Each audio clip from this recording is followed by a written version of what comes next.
I'm Jim Murty, and I'm a travel writer with the Daily Record and the Sunday Mail in Scotland, and I run my own website, Jim Murty, travel.com. We're at Coconut Beach Court Hotel in Hastings on the south of Barbados. I've been to Barbados twice before, and I think that in Barbados all roads lead to rum, and that's as I was told by our guide earlier in the week, that is the religion of Barbados. Well, the thing about Barbados, which I wasn't aware, was just how rich the heritage was with Scotland, and there have been many moves made since declaring the Republic, one of which actually applied to myself, as I found out while I've been here this week. The building, the wall structure in Golden Square has the names of families who have had an influence on Barbados, and my surname Murty happens to be there.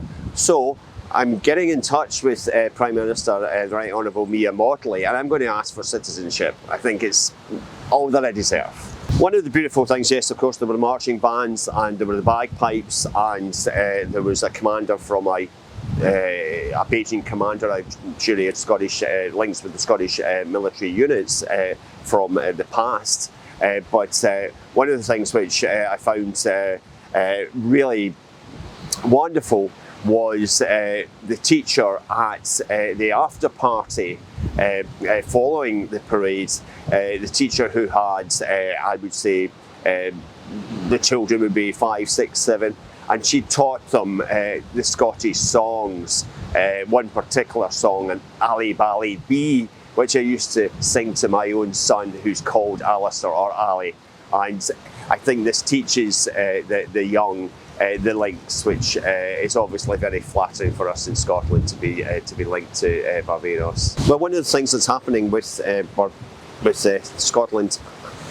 at the moment is that there's an independence movement, and they are looking at countries where they have moved on in their history. So this would be a touch point. Well, the last time I was here was 2017, and they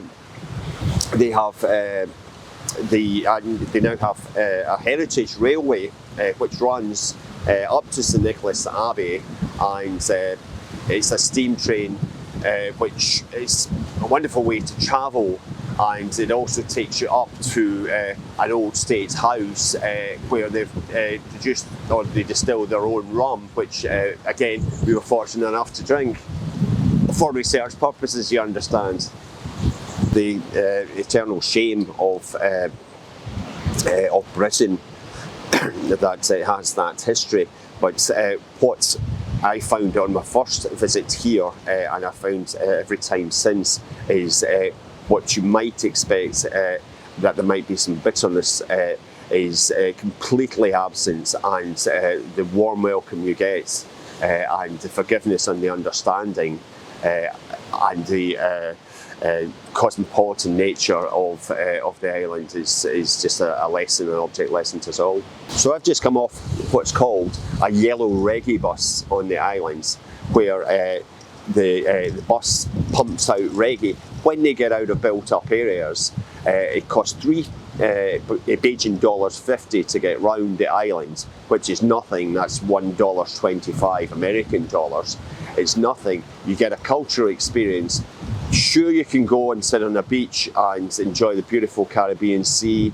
I would encourage you to do that. But the most important thing and the takeaway that I get from Barbados is meet the people. Meet the people, listen to the soca music, jump, dance, drink the rum punch.